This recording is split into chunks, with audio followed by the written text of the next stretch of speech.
नमस्कार दोस्तों, उम्मीद है आप लोग अच्छे होंगे। जय हिंद, जय भारत। तो आज हम बात करेंगे साइकोलॉजी। बात तो हम पहले से ही कर रहे हैं, साइकोलॉजी के अगले पार्ट की बात करेंगे। ठीक, जो कि आपके एग्ज़ाम में क्वेश्चन पूछे जाते हैं। तो यदि आपने चैनल को लाइक नहीं किया हो तो लाइक कर दीजिए, भूलना मत। और सब्सक्राइब नहीं किया, सब्सक्राइब करें, अपने दोस्तों को बताएं, शेयर करें। तो अब हम बात करेंगे शिक्षण अधिगम की, टीचिंग लर्निंग। यहाँ से कैसे कैसे कितने कैसे क्वेश्चन पूछे जाते हैं। तो शिक्षण का सामान्य अर्थ क्या है? शिक्षण वह प्रक्रिया है जिसके द्वारा बालक के व्यवहार में वांछित परिवर्तन लाया जाता है। अंडरलाइन चीज याद रखें, बालक के व्यवहार में वांछित परिवर्तन मतलब आप सीखेंगे, टीचिंग, वांछित परिवर्तन आना चाहिए, वांछित परिवर्तन आएगा तभी शिक्षण है, नहीं तो नहीं है। ठीक, बालक व्यवहार में वांछित परिवर्तन लाना है, ये वाक्य याद रखें, वांछित परिवर्तन लाना। वांछित परिवर्तन यानी अच्छा परिवर्तन, खराब परिवर्तन नहीं, निगेटिव परिवर्तन नहीं। कि आप शिक्षित हैं और क्राइम के रास्ते पे आगे बढ़ रहे हैं तो उसे अच्छा परिवर्तन नहीं कहेंगे। वांछित यानी अच्छा, पॉजिटिव, पॉजिटिव सोच, पॉजिटिव काम, पॉजिटिविटी के दिशा में आगे बढ़े। तो ये यहाँ से याद करने वाली चीज़ें। अब आगे कुछ थोड़ी परिभाषाएं देख लें। इसी में क्या कहते हैं? शिक्षण पुनर्बलन की आकस्मिकताओं का क्रम है। याद रखने की जरूरत नहीं। गेज, शिक्षण का उद्देश्य दूसरों के व्यवहार में वांछित परिवर्तन लाना है, यही वांछित परिवर्तन याद करना, बाकी कुछ नहीं। इसमें शिक्षण उद्देश्य निर्देशित करता है कि जिसके द्वारा सीखने के लिए उत्सुकता उत्पन्न की जाती है। नो, क्लार्क, शिक्षण के प्रारूप तथा संचालन व्यवस्था इसलिए की जाती है कि बालक के व्यवहार में वांछित परिवर्तन, देखा यहाँ भी वांछित परिवर्तन आया। हमारे संशिक्षण में एक परिपक्व व्यक्ति एक कम परिपक्व को शिक्षा प्रदान करता है। ये याद रखिए, एक परिपक्व व्यक्ति कम परिपक्व, यानी टीचर जो है वो परिपक्व है और स्टूडेंट क्या है? कम परिपक्व है। ठीक, ये याद रखिए। मॉरिसन ने कहा ये कोई जरूरी नहीं, लेकिन एक परिपक्व व्यक्ति कम परिपक्व व्यक्ति को सिखाता है। याद रखिए, रायंस ने क्या किया? दूसरों को सीखने के लिए दिशा निर्देश देने व अन्य प्रकार से उन्हें निर्देशित करने की प्रक्रिया शिक्षण है, कोई जरूरी नहीं। रायबर्न के अनुसार शिक्षण छात्रों को उनकी शक्तियों के विकास में योगदान देता है। तो जाहिर बात है, सीखेंगे तो उसके विकास में योगदान होगा, छात्र सीखेगा तो उसका विकास ही तो होगा। बर्टन, शिक्षण के हेतु उद्दीपन, मार्ग प्रदर्शन व दिशा बोध है। वर्ड बुक इंसाइक्लोपीडिया, शिक्षण में एक व्यक्ति दूसरे को ज्ञान कौशल उसे सिखाने में सहायता करता है। ये सब ऐसे ऊपर भी याद है। किसने कहा यह जरूरी नहीं है, लेकिन किसने क्या कहा यह जरूरी है। एक परिपक्व व्यक्ति, कम परिपक्व, यह याद रखिए। वांछित परिवर्तन, ये याद रखिए। ठीक, अब आगे का है शिक्षण व शिक्षा में अंतर। शिक्षण और शिक्षा में अंतर क्या है? शिक्षण यानी टीचिंग, शिक्षा यानी एजुकेशन।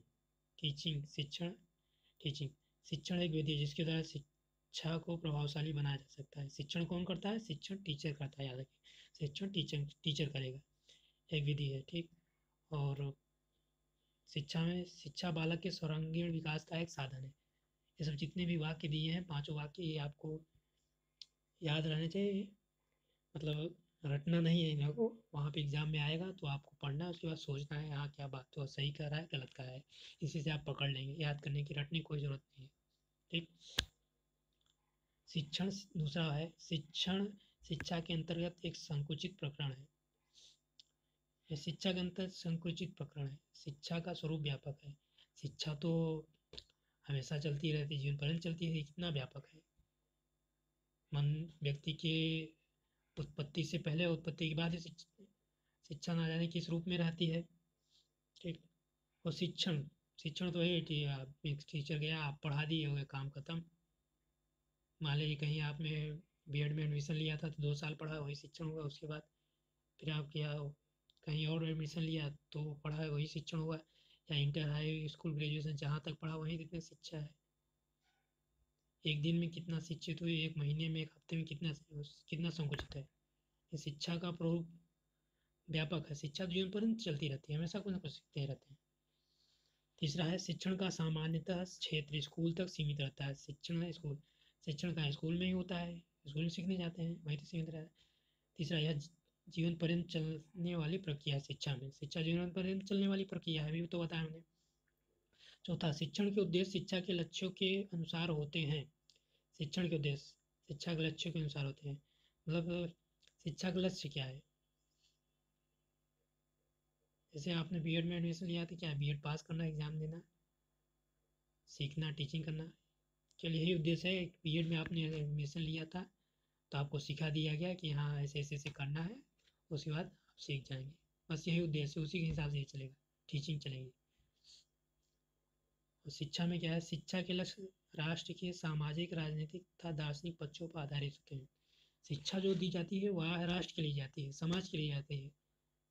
राजनीति में क्या योगदान है, दार्शनिक पक्ष क्या है, इसके लिए दी जाती है। पांचवा है, शिक्षण औपचारिक प्रक्रिया है या औपचारिक प्रक्रिया है, मतलब कहीं जाते हैं विद्यालय में तो ही सीखते हैं, शिक्षण होता है कि गुरु जी सर जी ही आपको तो टीचिंग करते हैं, पढ़ाते हैं, कहीं जाते हैं, इसलिए औपचारिक प्रक्रिया है, मतलब निश्चित स्थान है कोई।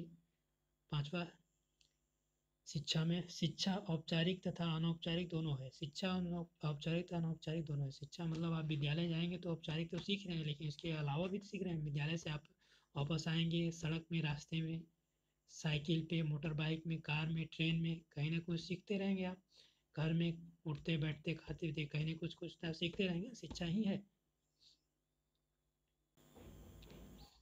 आगे बात करते हैं, शिक्षण व अनुदेशन में अंतर क्या होता है। शिक्षण व अनुदेशन, ठीक, अंतःक्रिया युक्त। शिक्षण जो है अंतःक्रिया युक्त होती है, अनुदेशन अंतःक्रिया आवश्यक नहीं।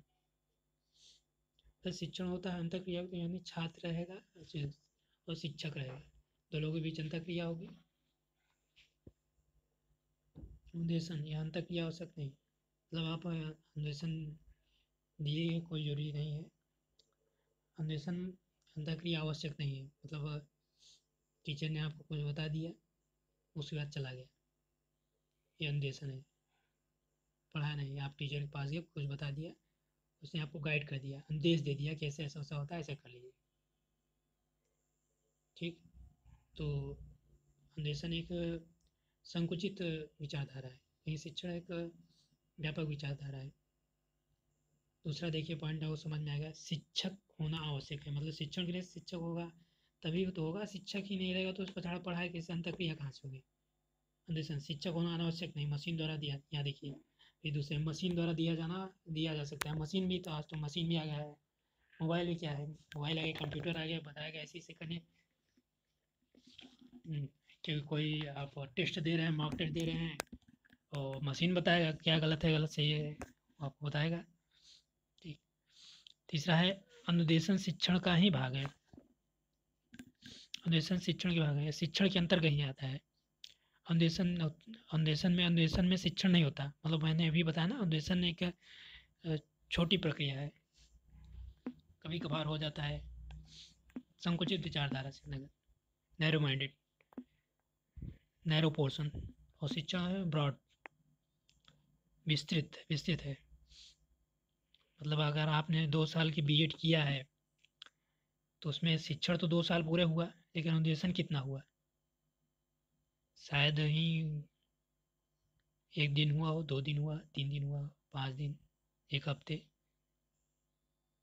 ये आप लोग जानिए। चौथा पॉइंट है, शिक्षण ज्ञानात्मक और क्रियात्मक पक्ष का विकास है। अन्वेषण केवल ज्ञानात्मक पक्ष का विकास है, शिक्षण ज्ञानात्मक और क्रियात्मक पक्ष का विकास है। शिक्षण में ज्ञान, आप ज्ञान लेते हैं, उसके बाद उसका प्रयोग करते हैं, एक्ट करते हैं, क्रिया करते हैं, सीखा, उसका प्रयोग किया, इसमें होता है, पक्ष का विकास करता है। अन्वेषण केवल ज्ञानात्मक पक्ष का प्रयोग होता है, अन्वेषण में केवल ज्ञानात्मक पक्ष का प्रयोग होता है। अनुदेश दे दिया, आपने ऐसे कर लिया, टीचर ने निर्देश दिया, अपने ज्ञान को बताया, ठीक, अपने ज्ञान को बताया, वही अन्वेषण है, इसलिए केवल ज्ञानात्मक पक्ष का होता है।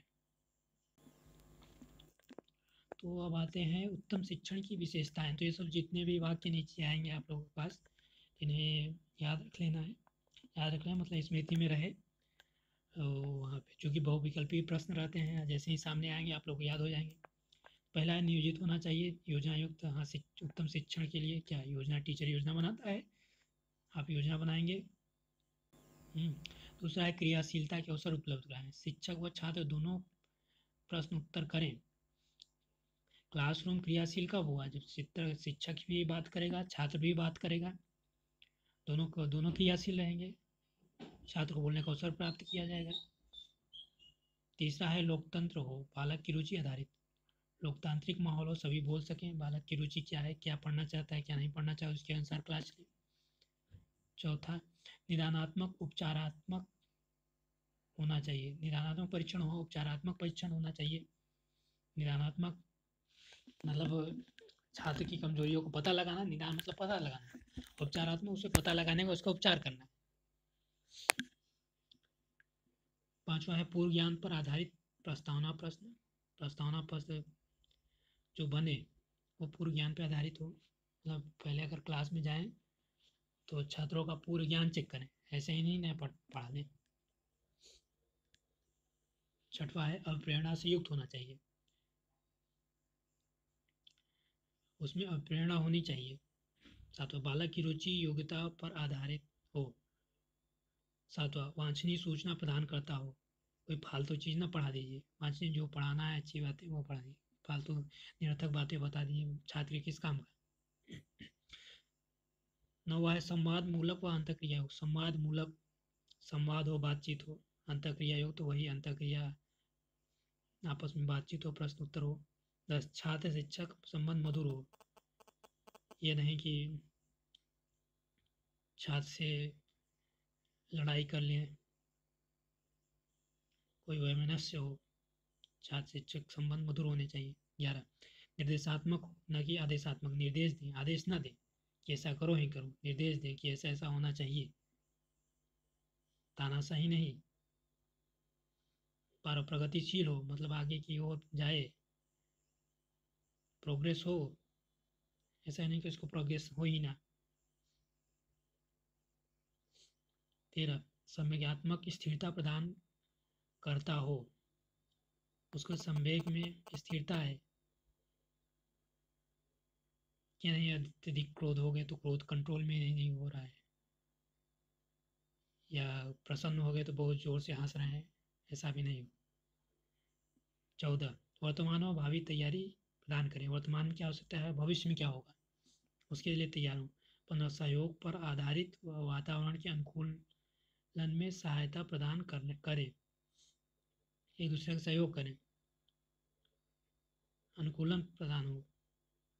16 शिक्षक दार्शनिक मित्र व निर्देशक के रूप में, ये भी याद रखें, मतलब आ जाता है कि शिक्षक क्लास में कैसा होता है, दार्शनिक के रूप में होता है, मित्र के रूप में भी होता है, निर्देशक के रूप में। दार्शनिक, अब टीचर दर्शन तो आप पढ़े ही हैं, तरह तरह की बातें बताता है, मित्र भी है आपके, तो समस्या, निर्देशक निर्देश भी देते हैं जहाँ हम फंसते हैं।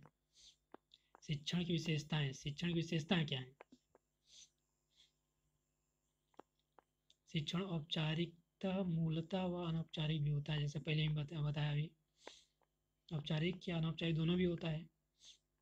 कला और विज्ञान दोनों है, हाँ ये याद रखें, कला और विज्ञान, ये पूछा गया है, कई जगह पूछा है शिक्षण क्या है, कला और विज्ञान दोनों है, तो ऑप्शन में रहता है 4 विकल्प में शिक्षण है, पहला है कला, दूसरा है विज्ञान, तीसरा कला या विज्ञान, चौथा कला और विज्ञान दोनों, तो चौथा आंसर होगा कला या विज्ञान दोनों, ये याद रखिए। सेकेंड पॉइंट पूछा गया है, कई एग्जामों में पूछा गया है, तो ठीक। अगला है मनोवैज्ञानिक प्रक्रिया या सामाजिक क्रिया, मनोवैज्ञानिक प्रक्रिया सामाजिक प्रक्रिया है शिक्षण। चौथा उद्देश्य युक्त क्रिया है, ठीक है। पांचवा ज्ञानात्मक क्रियात्मक प्रक्रिया है, ये भी पहले थे, ठीक। छठवा कौशल युक्त प्रक्रिया है, शिक्षण आप पढ़ाते हैं, कौशल सीखते हैं, सोच में शिक्षण। शिक्षण के दो पक्ष हैं, सीखने वाला, तीसरा सिखाने वाला। तो सीखने वाला जानते हैं छात्र, सिखाने वाला टीचर। शिक्षण सांकेतिक क्रियात्मक और शाब्दिक व्यवहार के रूप में होता है। सांकेतिक क्रियात्मक यानी संकेत के रूप में भी कुछ बताते हैं, जैसे सिर हिलाना, शाब्दिक व्यवहार यानी मुँह से बोलते हैं, बताते हैं, पढ़ाते हैं, वही शाब्दिक व्यवहार है। अगला पॉइंट है शिक्षण अधिगम का योगदान।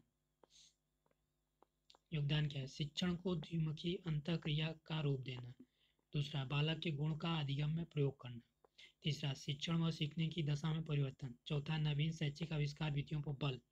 पांचवा, शैक्षिक लक्ष्यों को निर्धारित करने में उपयोगी। छठवां, शिक्षा दर्शन व सिद्धांतों का निर्माण। सातवां, सार्थक अधिगम पर बल। शिक्षण के चर, ये आप याद रखिए, शिक्षण में कितने चर होते हैं पूछते हैं, डायरेक्ट पूछ लेता है। कितने चर? 3 चर। 3 चर। स्वतंत्र चर क्या है? शिक्षक है, ठीक, स्वतंत्र चर है, ये शिक्षक है। शिक्षक आश्रित है ना, जब माना एक क्लास में पढ़ाया चला जाता है, स्वतंत्र है, शिक्षक को आप रोक सकते हैं। आश्रित चर डिपेंड है, विद्यार्थी गया क्लास में, अब शिक्षक आएगा तब पढ़ेंगे, शिक्षक आएगा तो पढ़ेंगे, क्या करें, शिक्षक आया ही नहीं, डिपेंड है। तीसरा, मध्यस्थ चर, शिक्षण विधि पाठ्यक्रम। शिक्षण विधि मतलब शिक्षक कौन सी विधि से पढ़ा रहा है। ज़्यादातर तो व्याख्यान विधि होता है, पढ़ाते हैं व्याख्यान विधि, प्रदर्शन विधि, आगमन निगमन तमाम विधि है। पाठ्यक्रम क्या पढ़ा रहा है। बीएड कर रहे हो तो आपको सबसे पहले पाठ्यक्रम दिया गया होगा, सिलेबस दिखाया बताया गया होगा कि ये सिलेबस है, आप लोग ले लीजिए, उसी के हिसाब से चलना है। पाठ्यक्रम एक रास्ता है, उसी के अनुसार आपको बीएड पूरा करा दिया गया, रास्ता दिखा के। शिक्षण चर के क्या कार्य हैं।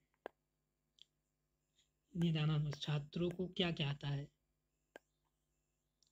कहाँ कहाँ कठिनाई है का पता लगाना।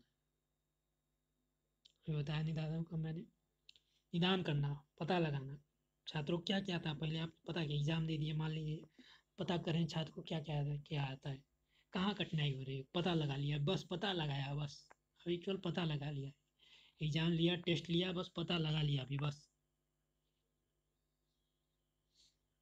पता लगा के बैठ गया, अभी कुछ नहीं किया, फिर रुके रहिए। दूसरा है उपचारात्मक, शिक्षण कौशल प्रयोग व पृष्ठपोषण देना। उसके बाद जब निदानात कर लेंगे तभी उपचारात्मक करेंगे, पहले निदान करेंगे तब उपचार करेंगे। अभी आपने पता लगाया, बीमारी का पता लगाया, डॉक्टर के पास गए, डॉक्टर ने पता किया, हाँ, उसके बाद अब उसने दवा दी, जैसे ही उपचार है, ये दवा है। उपचार क्या है? एक दवा है। शिक्षण कौशल का प्रयोग करके वो पृष्ठपोषण देके, पृष्ठपोषण यानी फीडबैक देके बच्चों को फिर से सुधार किया गया। उसके बाद अब मूल्यांकन किया गया। तीसरा नंबर मूल्यांकन, व्यवहार परिवर्तन का मूल्यांकन। अब क्या व्यवहार हुआ, उसके परिवर्तन में, उसके आधार पर मूल्यांकन किया गया। और शिक्षण की अवस्थाएं, स्टेजेस ऑफ टीचिंग, तो किसने कहा? पीडब्ल्यू जैक्सन ने कहा। ये तो जैक्सन तो नहीं पूछता है, 3 अवस्थाएं नाम पूछता है। पूर्व क्रिया चरण, अंतः क्रिया चरण, उत्तर क्रिया चरण। मतलब पाठ योजना बनाना, कक्ष में जाने से पूर्व, मतलब आप टीचर हैं, मान लीजिए, एक टीचर हैं, शिक्षण करना है, टीचिंग करना है, तो क्लासरूम में जाएंगे, पहले पाठ योजना बनाएंगे, कक्षा जाने से पूर्व हो गया, ठीक।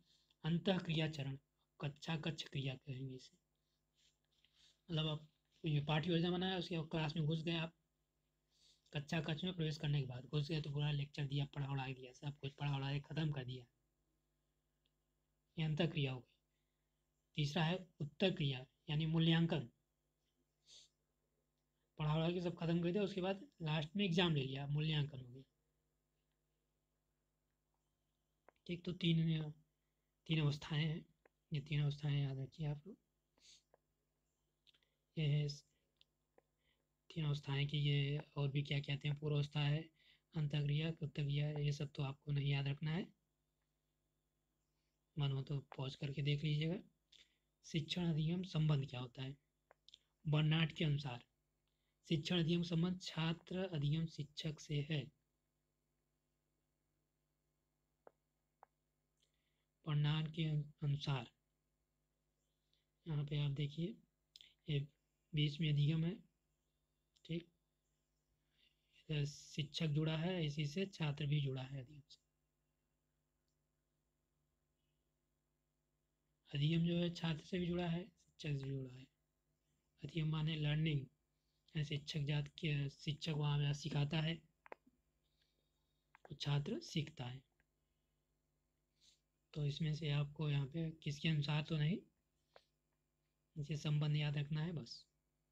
अधिगम जो छात्र से भी जुड़ा है, शिक्षक से भी जुड़ा है। तो यहाँ पे देखिए शिक्षण व अधिगम एक दूसरे के पूरक हैं, एक दूसरे के पूरक हैं। शिक्षण एक कार्य है, अधिगम एक उपलब्धि है। शिक्षण बाह्य है जबकि अधिगम आंतरिक है। शिक्षण और अधिगम एक दूसरे के पूरक हैं, पूरक एक दूसरे पर डिपेंड है। ऐसा नहीं हो सकता कि शिक्षण में हो तो भी अधिगम ना हो, अधिगम हो या शिक्षण ना हो। शिक्षण एक कार्य है, शिक्षण एक कार्य है। यहाँ पे गलत लिखा है शिक्षण एक कार्य है। तो टीचर जाएगा वहाँ पढ़ा, एक कार्य कर रहा है, उसी को उसको वेतन मिल रहा है। अधिगम एक उपलब्धि है, उसने पढ़ा दिया, बच्चा सीख गया, एक उपलब्धि प्राप्त हो गई, वो सीख गया, उपलब्धि। सीख गया, बी डिग्री पा गए, उपलब्धि प्राप्त हो गई। अब शिक्षण बाह्य है, बाह्य रूप से दिया जा रहा है, आपको शिक्षित किया जा रहा है, जबकि अधिगम आंतरिक है। मतलब इसे ऐसे याद रखिए, शिक्षण बाह्य है मतलब टीचर मुंह से बोल रहा है, उसके मुंह से आवाज़ बाहर निकली, टीचर के मुंह से बाहर निकल गई, बाह्य रूप में चली गई, निकल के उसके बाद आपके कानों में घुस गई, हो आपने उसको अंदर ले लिया, अधिगम आंतरिक है, लेके अंदर सीख लिया। शिक्षण अधिगम अनुदेशन संबंध प्रारूप, अगला पॉइंट है शिक्षण अधिगम अनुदेशन संबंध में प्रारूप। तो ये शिक्षण अनुदेशन पिछले बात करें, मतलब शिक्षण यानी टीचिंग, टीचिंग के अंतर्गत अनुदेशन आएगा, लेकिन अनुदेशन के अंतर्गत टीचिंग नहीं आएगा। और अधिगम अनुदेशन दोनों संबंध है, मतलब अनुदेश भी अगर टीचर दे रहा है तो अधिगम हो रहा है आपको, और टीचिंग भी कर रहा है तो भी अधिगम हो रहा है। अधिगम मतलब ही कुछ सीखना, कुछ ना कुछ सीख रहे हैं, अनुदेशन में भी कुछ सीख रहे हैं, इंस्ट्रक्शन भी दे रहा है कि टीचर ऐसे ऐसे करे, तो वहाँ भी कुछ सीख रहे हैं, और शिक्षण में तो सीख ही रहे हैं। शिक्षण अधिगम क्या अगला है, शिक्षण अधिगम का के आधार, बालक की वृत्ति बल, अध्यापक शिक्षण में कुशलता के साथ मानवीय गुणों से परिपूर्ण। तीसरा छात्र शिक्षक संबंध प्रयोगात्मक। चौथा शिक्षक को विज्ञान कला का रूप प्रदान करना। ये तो ना खास पॉइंट नहीं है।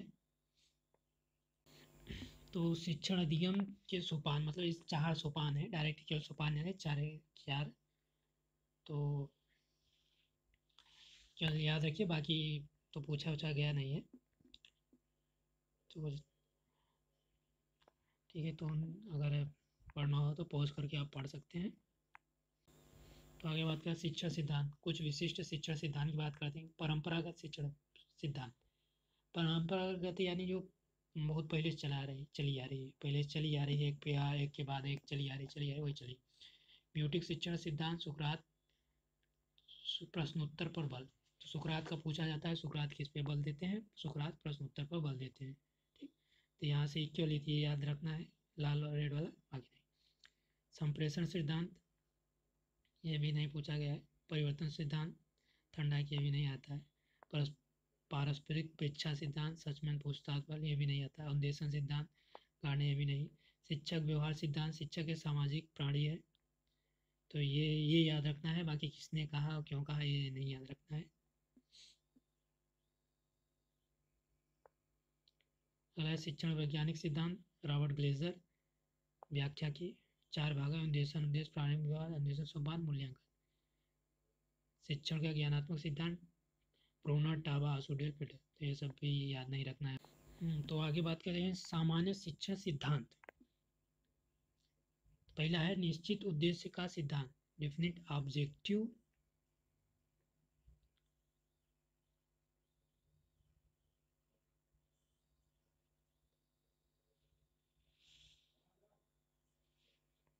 शिक्षण का उद्देश्य स्पष्ट, निश्चित व पूर्ण होना चाहिए।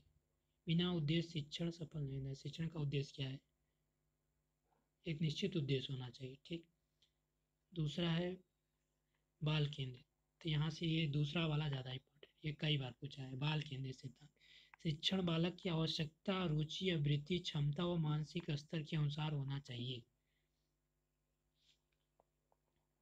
उसकी रुचि कैसे है, मतलब आप लोग पढ़ा रहे हैं,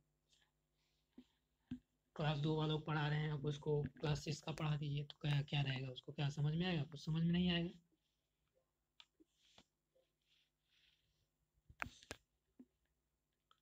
ठीक, उसके बाद अगला है क्रियाशीलता का सिद्धांत। ये भी पूछा गया है, क्रियाशीलता का सिद्धांत। Principle of activeness. छात्र क्रियाशील होकर प्रयोगात्मक क्रिया। छात्र क्रियाशील, ऐसा नहीं कि वो उनका मन ही रहेगा, बैठे हैं सुन रहे हैं आराम से, क्या आ जाता है। छात्र बोलता रहे बीच बीच में, क्रियाशील रहे, एक्टिव रहे। पूर्व अनुभव का सिद्धांत। शिक्षण छात्र के पूर्व ज्ञान आधारित है, छात्र के पूर्व ज्ञान पर आधारित हो। चौथा है लोकतांत्रिक व्यवहार का सब। पांचवा है लोकतांत्रिक व्यवहार। जनतांत्रिक होना कि प्रभुत्ववादी। लोकतांत्रिक व्यवहार मतलब सबको एक साथ लेके, ऐसा नहीं प्रभुत्ववादी हो, टीचर ही बोले छात्र चुप बैठा है हुआ है। छठवा है व्यक्तित्व विभिन्नता का सिद्धांत। शिक्षण प्रत्येक छात्र की व्यक्तिगत विभिन्नता के अनुसार है, इंडिविजुअल डिफरेंसेस। मतलब प्रत्येक छात्र को अलग अलग आवश्यकता होती है। हो सकता है जो आप बता रहे हैं कि क्लास में कुछ छात्र को ना समझ में आते हैं, अन्य छात्र को समझ में आता है, या अलग अलग होता है। छात्र उस बात को किस तरह से ले रहे हैं, कितना ले रहे हैं, वही इंडिविजुअल डिफरेंसेस है। सबकी अपनी अपनी क्षमता है, उसके अनुसार से आपको पता लगाना, उसके बाद पढ़ाना है। वास्तविक जीवन से संबंधता का सिद्धांत। Living with actual. बालक के जीवन से जोड़ कर पढ़ाया जाए, जो आप पढ़ाएंगे बालक के जीवन से जुड़े। ऐसा है को बालक के जीवन से जुड़ा नहीं हो, विद्यालय में पढ़ के जाए, समाज में जाए, उसके बाद कोई यूज ही ना हो। जैसा कि नौकरियों में हो रहा, वो हो रहा है। छात्र विद्यालय से पढ़ के निकल जा रहा है, लेकिन बाहर जाए तो उसके आधार नौकरी नहीं मिल रही है, मतलब वो बाहर के लायक नहीं है, तो उसके अनुसार नहीं कर पा रहा है। तो यहाँ से इसमें जो कथन है आपको यहाँ, ये कथन बालक के जीवन से जोड़कर, ये सब आपको याद रखना है। बाकी ये क्या सिद्धांत, वास्तविकता सिद्धांत, ये भी, हाँ ये तो याद रखना है। ये वाला लोकतंत्र, क्रियाशीलता और चाइल्ड सेंटर वाला था वो, ये सब याद रखना है। उसके अंदर क्या कहा गया है, ये मेन पॉइंट है।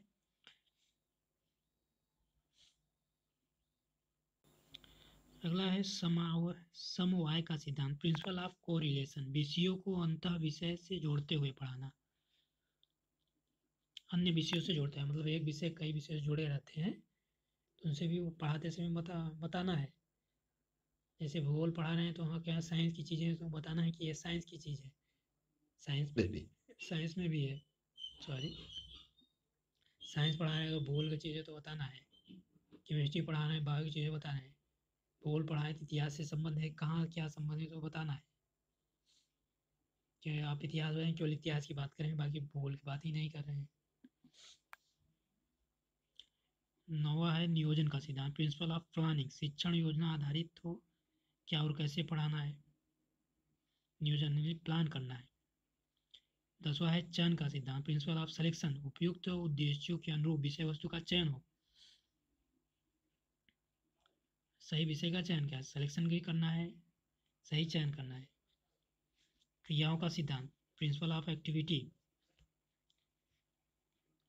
फ्रोवेल। कार्य करके सिखाना सर्वोत्तम शिक्षण, जैसे छात्र स्वयं करें, डाल्टन। प्रोजेक्ट विधि, खोज विधि। क्रिया का सिद्धांत। एक्टिविटी छात्र करे, फ्रोवेल और मॉन्टेसरी क्या कहते हैं, छात्र करने पर ज़्यादा बल देते हैं। डाल्टन ने प्रोजेक्ट विधि और खोज विधि बताया। ठीक, 12वां है प्रभावशाली व्यूह रचना सिद्धांत। इफेक्टिव स्ट्रेटजिक व्यूह रचना बालक के ज्ञान स्तर पर आधारित हो। एक स्ट्रेटजी बनानी है बालक के लिए, ताकि बालक का उचित विकास हो। 13वां अनुकूल वातावरण उचित नियंत्रण सिद्धांत। शिक्षण का वातावरण उचित हो, बिना बाधा के युक्त हो। सही वातावरण मिल जाके विद्यालय में, ऐसा नहीं कि विद्यालय में बम फूट जाए, गोलियां चल जाए, दंगा हो जाए, लड़ाई हो जाए। सही वातावरण मिले। 14 है उपचारात्मक शिक्षण सिद्धांत। Principle of remedial teaching. छात्र की कमजोरी का पता लगाकर सुधार। यदि छात्र में कोई कमजोरी है तो टीचर उसको पता लगाए, टीचर कर्तव्य, टीचर पता लगाए, फिर उसमें फिर सुधार करे। की कमजोरी तो रह जाएगी, दूर कहाँ से होगी।